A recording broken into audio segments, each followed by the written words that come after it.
আর আপনি নিজেকে এত ছোট কেন মনে করছেন?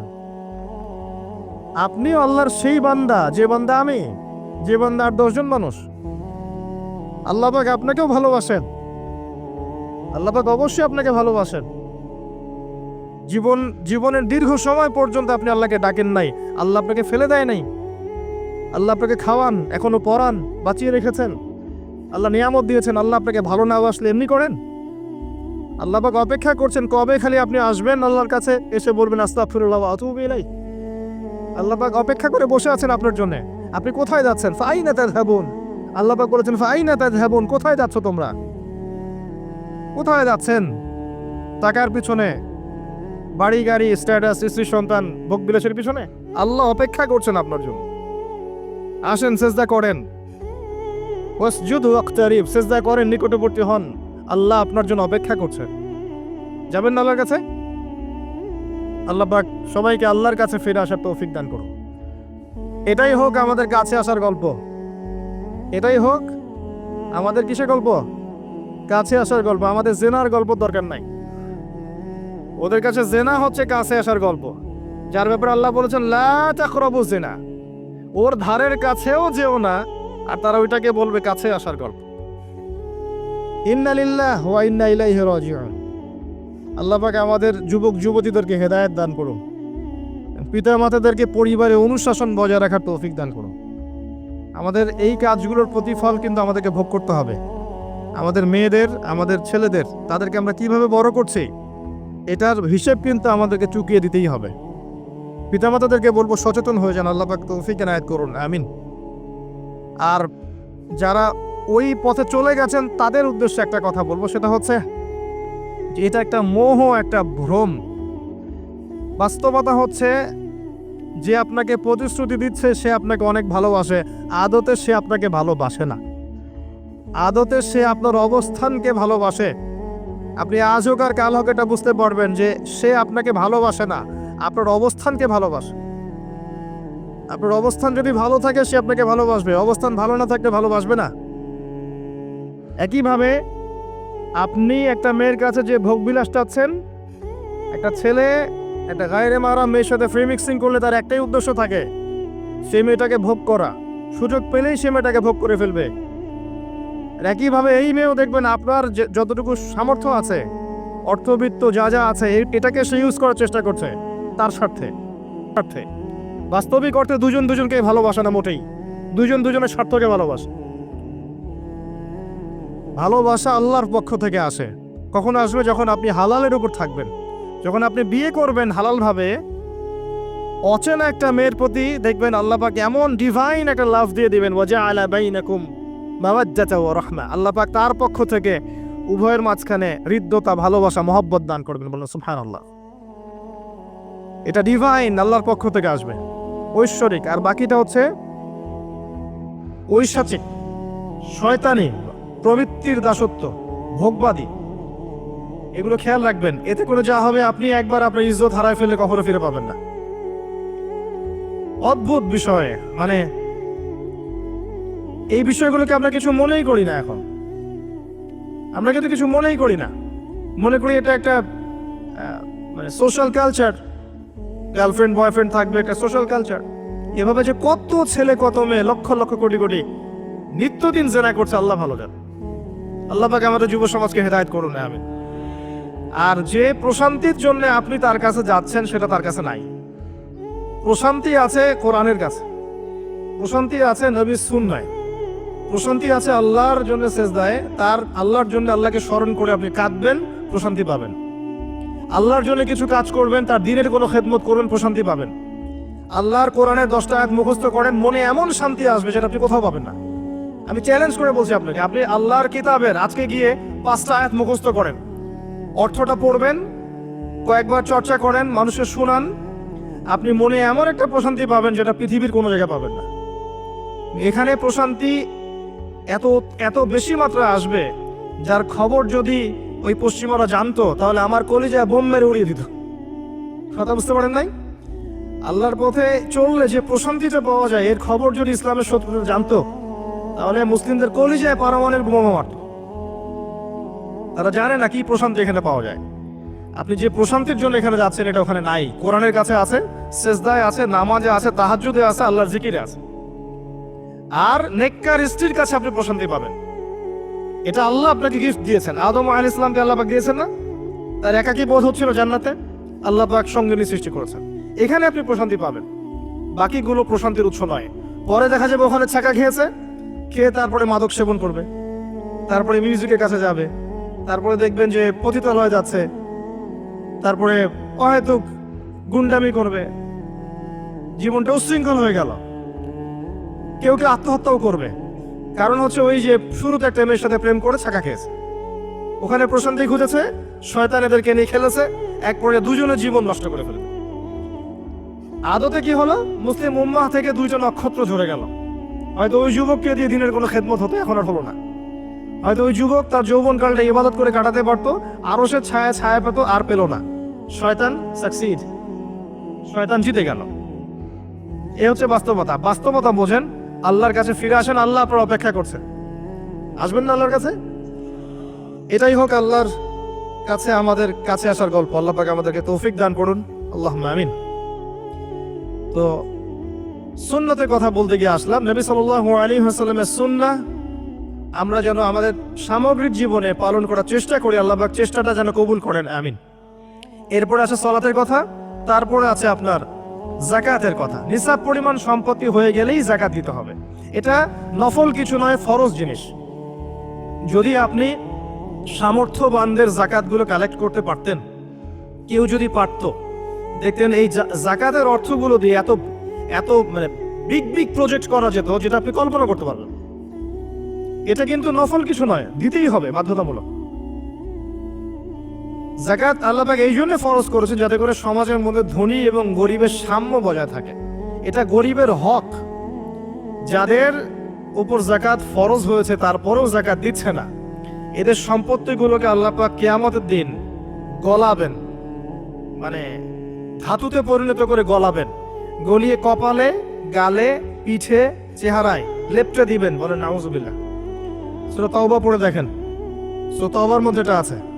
সম্পত্তি গলানো হবে, গলে একটা সোনা, তামা, ব্রোঞ্জ এগুলো গলালে কেমন হবে?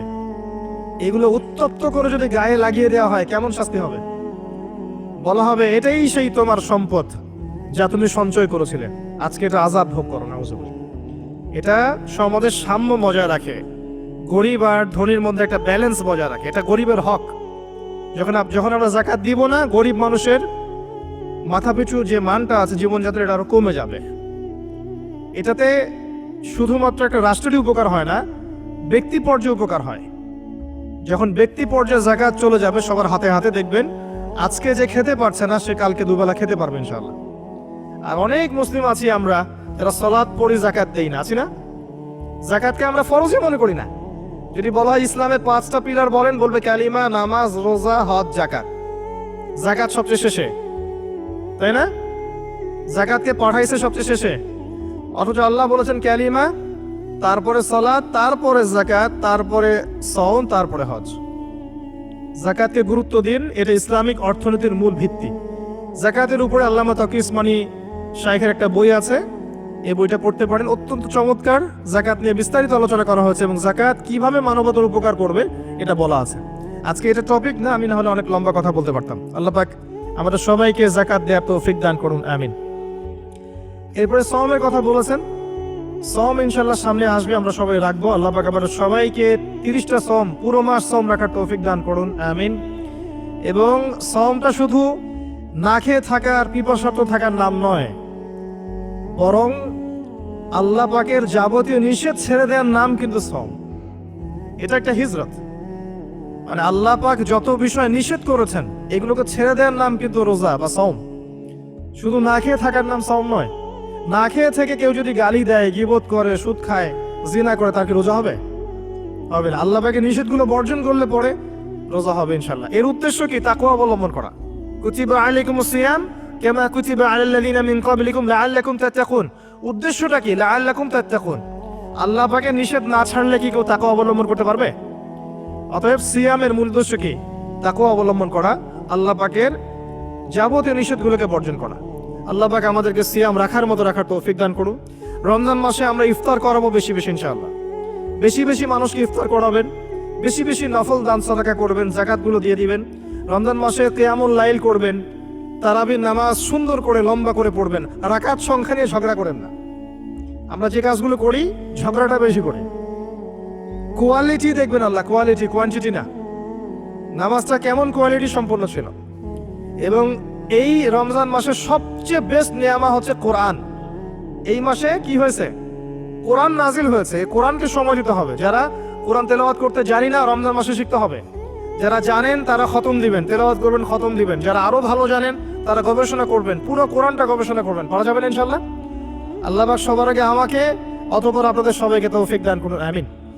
এবং দ্বীনের জন্য তালিম করবেন, ঈমানের আলোচনা করবেন, মসজিদে দার্স দিবেন, ইফতার করাবেন, গরিবদেরকে সাদাকা করবেন, ওষুধ দিবেন, ফিতরা আদায় করবেন। রমজান মাসটাকে একটা ইসলামের ইবাদতের সংস্কৃতি বানিয়ে ফেলবেন।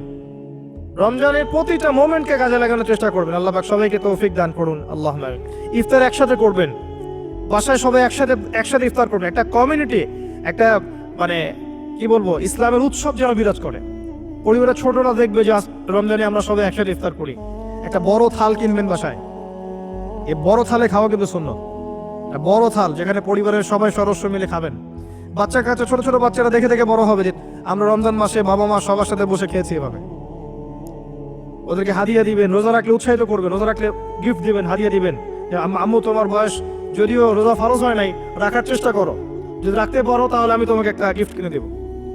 রাখতে উৎসাহিত করেন, দেখবেন ইনশাআল্লাহ এই চর্চাগুলো পরবর্তীতে ওদের মধ্যে তাকওয়া নিয়ে আসবে ইনশাআল্লাহ। আমাদের মনে আছে আমরা যখন ছোট, রোজা ফরজ হয় নাই, আমাদেরকে এভাবে বকশিস দেওয়া হতো, রোজার একটা 10 টাকা দেওয়া হবে। তখন অবশ্য 10 টাকার মান এখনকার 100 টাকার চেয়ে বেশি ছিল। আর আপনার টাকার মান দিন দিন কমবেই। আর ইসলামিক কারেন্সি যারা বোঝে না তারা এগুলোর সম্পর্কে বিরূপ মন্তব্য করতে পারে। বাট আমরা জানি যে একটা সভ্যতা মানুষের সম্পদ চুষে খাচ্ছে, এবং যে বাই যে এটা হতেই থাকবে। যাই হোক, ওই টপিকে আর গেলাম না। তো আমাদেরকে পুরস্কৃত করা হতো এভাবে, উৎসাহিত বোধ করতাম। কয়টা রেখেছি? 7টা, তারপরের বছর 10টা, তারপরের বছর 15টা। এভাবে করতে করতে দেখবেন আপনার বাচ্চা রোজা রাখা শিখে যাবে। এবং সওম রাখলে শরীরের কোনো ক্ষতি নাই, উপকার ছাড়া। ক্ষতি আছে? কোনো ক্ষতি নাই, কোনো ক্ষতি নেই উপকার ছাড়া। সবচেয়ে বড় কথা হচ্ছে যারা খেতে পারে না ওদের ফিলিংসটা আপনি বুঝতে পারবেন। আপনিও বুঝতে পারবেন যে না খেয়ে থাকা এটা কেমন। আল্লাহ পাক যে খাওয়াচ্ছেন আমাকে, এটা কত বড় নিয়ামত ছিল। আল্লাহ পাক আমাদের সবাইকে রমজান মাস পর্যন্ত পৌঁছে দিক, এবং রমজানের 30টা সওম পুরো মাস রমজানের যাবতীয় কাজের সাথে আদায় করার তৌফিক এনায়েত করুন, আমিন। আর সম্ভব হলে রমজান মাসে উমরা করবেন। সম্ভব হলে রমজান মাসে উমরা করতে পারেন। এটা খুব বড় একটা ইবাদত। এটাতে যে নববী রুহানি একটা স্বাদ পাবেন, এটা কিন্তু বলে বোঝাতে পারবো না আমি। আপনি করলে পরে বুঝতে পারবেন। আল্লাহ পাক তৌফিক দান করুন সবাইকে, আল্লাহুম্মা আমিন। এরপরে আছে সামর্থ্য হলে হজের কথা। আলহাজ টাইটেলের জন্য নয়। মানুষ আমাকে আলহাজ বলবে, হ্যাঁ, মানুষকে দেখানোর জন্য হজ, আমাকে হাজী সাহেব বলবে, এই জন্য হজ নয়। হজ করতে যাবেন ইব্রাহিমী চেতনা শিখতে। হজের কাজের মধ্যে ইব্রাহিম আলাইহিস সালামের একত্ববাদের চেতনা আছে। আরাফার মাঠে আপনি কিয়ামতের মাঠকে ফিল করবেন। সাই করবেন, তখন হাজরা আলাইহিস সালামের সেই কষ্ট ফিল করবেন। প্রত্যেকটা কাজের পিছনের ঘটনা কি এটা আপনাকে ফিল করতে হবে। পাথর মারবেন, নাস্তিকরা এগুলো নিয়ে মজা করে না, ঠাট্টা মশকরা করে। সন্তানকে জবাই করার যে হুকুমটা ছিল, সেখানে শয়তান ধোঁকা দিচ্ছিল না? শয়তান যে প্রত্যেকটা কাজে আমাদেরকে বিভ্রান্ত করে, এই চেতনাটা ওখানে জাগ্রত হয়। প্রত্যেকটা কাজ আমাদের বাহ্যিকভাবে দেখলে হবে না, এর পিছনে ভিতর একটা আধ্যাত্মিকতা থাকে, রুহানিয়াত থাকে। ওইটা বুঝতে পারলে ইসলাম বোঝা যাবে ইনশাআল্লাহ। তো হজের প্রতিটা কাজ আপনি দেখবেন ইব্রাহিম আলাইহিস সালামের সুন্নাহ, হাজরা আলাইহিস সালামের আত্মত্যাগ, ইসমাইল আলাইহিস সালামের ঘটনা, কিয়ামতের মাঠ, দোয়া কবুলের মাঠ, তাওয়াফ, এই প্রত্যেকটা বিষয় আপনার ক্ষুদ্রত্ব, আল্লাহর বিশালত্ব, এগুলো আপনাকে বুঝিয়ে দিবে। শুধু আলহাজ টাইটেলের জন্য নয়, বরং আল্লাহর কাছে আত্মসমর্পণ করার জন্য, প্রকৃত ইসলাম বোঝার জন্য হজ করবেন। আল্লাহ পাক তৌফিক দান করুন। দোয়া করে আল্লাহ পাক সবাইকে জীবনে অন্তত একটা বার যেন হজ করার তৌফিক দান করেন, আমিন। এটা প্রথম প্রশ্ন ছিল। দ্বিতীয় প্রশ্ন তিনি করছেন, কোন ব্যক্তি? ওই যে ধবধবা সাদা জামা পরা ব্যক্তি, মনে আছে না ভুলে গেছেন? সে কোথায় বসে আছে? হ্যাঁ, সামনে, হাঁটুর সাথে হাঁটু লাগিয়ে, হাত কোথায়? উরুর উপরে। উস্তাদের সামনে বসার আদব এটা, উস্তাদের সামনে বসার আদব। দ্বিতীয় প্রশ্ন করছে, ও এবার সেই ব্যক্তি বলছে সাদাত, আপনি সত্য বলেছেন। এবার পাশে ছিলেন উমর রাদিয়াল্লাহু আনহু, তিনি বলছেন ফাআজিবনা লাহু, আমরা অবাক হয়ে গেলাম। ইয়াসআলুহু ওয়া ইউসাদ্দিকুহু, সে নিজেই প্রশ্ন করলো, নিজেই আবার সত্যায়ন করছে। কে এই ব্যক্তি? কারণ যে প্রশ্ন করে সে কি সত্যায়ন করতে পারে? আপনি জানতে এসেছেন, একটা বিষয় জানতে এসেছেন, উত্তর পেলেন, আপনি নিজেই বলছেন হ্যাঁ আপনি সত্য বলেছেন, তার মানে আপনি আগে থেকে জানেন, তাই না? এবার দ্বিতীয় প্রশ্ন করছেন তিনি, ইয়া মুহাম্মদ, বলেন সাল্লাল্লাহু আলাইহি ওয়াসাল্লাম, আখবিরনি আনিল ঈমান, আমাকে ঈমান সম্পর্কে বলো। এখন নবী সাল্লাল্লাহু আলাইহি ওয়াসাল্লাম বলেন, আল ঈমান, ঈমান হচ্ছে আন তুমিনা বিল্লাহ, তুমি বিশ্বাস করবে প্রথমত এক আল্লাহর প্রতি, ওয়া মালাইকাতিহি, তার ফেরেশতা মণ্ডলীর প্রতি, ওয়া কুতুবিহি, সমস্ত আসমানি কিতাবের প্রতি, ওয়া রুসুলিহি, সমস্ত নবী রাসূলগণের প্রতি, ওয়াল ইয়াউমিল আখির, পরকালের জীবনের প্রতি। 6 নাম্বার, ওয়া আন তুমিনা বিল কদরি খায়রিহি ওয়া শাররিহি, এবং তুমি ঈমান আনবে, বিশ্বাস করবে তাকদীর বা ভাগ্যের ভালো মন্দের প্রতি। এই 6টা বিষয়ের প্রতি মনে বিশ্বাস করবে, মুখে স্বীকার করবে এবং কাজে বাস্তবায়ন করবে, এর নাম হচ্ছে ঈমান। মনে থাকবে? কয়টা বিষয়? 6টা। এখানে একটা কথা আমি বলি, আগেও বলেছি আবার বলছি, এই 6টা বিষয় গায়েবের বিষয়। এগুলোকে আপনি যুক্তি, বিজ্ঞান, দর্শন দিয়ে প্রমাণ করতে পারবেন না। পারবেন? পারবেন না। পরীক্ষা নিরীক্ষা, যুক্তি, বিজ্ঞান, দর্শন দিয়ে ল্যাবরেটরিতে বসে কি আল্লাহ, ফেরেশতা, আসমানি কিতাব, নবী রাসূল, পরকালে পরীক্ষা করা যায়? যায় না। এগুলো কিসের বিষয়? গায়েবের বিষয়। আল্লাযীনা ইউমিনুনা বিল গায়ব, মুত্তাকি কারা? যারা গায়েবে বিশ্বাস করে, এদের জন্যই হচ্ছে আলিফ লাম মিম যালিকাল কিতাব লা রাইবা ফিহি হুদাল লিল মুত্তাকিন।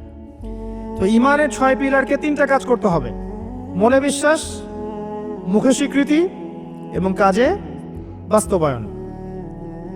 যারা শুধু বিশ্বাসটাকেই সবকিছু মনে করে, এদেরকে বলা হয় মুরজিয়া বা শৈথিল্যবাদী। আর যারা কাজ করতে গেলেই পান থেকে চুন খসলেই কাউকে কাফের বলে ফেলে, এদেরকে বলা হয় খাওয়ারেজ বা খারেজি। আহলে সুন্নাহ ওয়াল জামায়াতের আকীদা হচ্ছে মাঝখানে। ঈমানের বেইজ হচ্ছে দুটো জিনিস: মনে বিশ্বাস, মৌখিক স্বীকৃতি। কাজে বাস্তবায়ন হচ্ছে ফুরু বা শাখা। কাজ করতে গিয়ে যদি আপনার ভুল হয়, কবিরা গুনাহ করে ফেলেন, আপনি কাফের হবেন না, বরং ফাসেক বা জালেম হতে পারেন। এবং কবিরা গুনাহ করে ফেললেই কাউকে হত্যা করা জায়েজ নাই, তার তওবার দরজা কি আছে? খোলা আছে। এই হলো ঈমান। তারপরে তিনি আবার প্রশ্ন করছেন, ইয়া মুহাম্মদ, বলেন সাল্লাল্লাহু আলাইহি ওয়াসাল্লাম, আখবিরনি আনিল ইহসান, আমাকে ইহসান সম্পর্কে বলুন।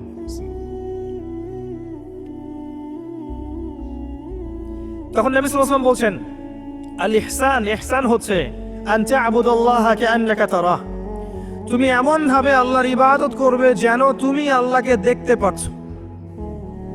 কথা বুঝতে পারছেন? খুব ডিফিকাল্ট। কথাটা বলা সহজ, আমল করা খুব ডিফিকাল্ট। তুমি এমন ভাবে আল্লাহর ইবাদত করবে যেন তুমি আল্লাহকে দেখছো। ওয়া ইল্লাম তাকুন তারাহ ফাইন্নাহু ইয়ারাক, যদি তুমি আল্লাহকে দেখতে না পারো তাহলে জেনে রাখবে আল্লাহ তোমাকে দেখছেন। এই কনসিয়াসনেসের নাম হচ্ছে ইহসান, আত্মশুদ্ধি, আল্লাহ কনসিয়াসনেস। যদি কারো মধ্যে ইহসান থাকে, সে কি পাপ করতে পারবে? কেউ যদি ফিল করে যে আল্লাহ আমাকে দেখছেন, প্রত্যেকটা কাজে, ইবাদতে, ব্যবসায়, মুআমালাতে, সামাজিক বিষয়ে, চাকরি বাকরি, ওয়ার্ল্ড অ্যাফেয়ার্স, প্রত্যেকটা বিষয়ে যদি কেউ মনে করে আল্লাহ আমাকে দেখছেন, তাহলে কি কারো পক্ষে পাপ করা সম্ভব? এই চেতনাটা আল্লাহ পাক জাগ্রত করতে বলেছেন। আল্লাহ পাক আমাদের সবাইকে আমলে, আকীদায়, মুআমালাতে ইহসান দান করুন, আল্লাহুম্মা আমিন। আর এই ইহসানের সাথে একটা শব্দ সম্পর্কিত, এর নাম হচ্ছে তাকওয়া। একটা, আপনাদের এখানে সি বিচ আছে না? একটা সি বিচের মধ্যে কিছু কাচের টুকরা ফেলে দেওয়া হয়েছে।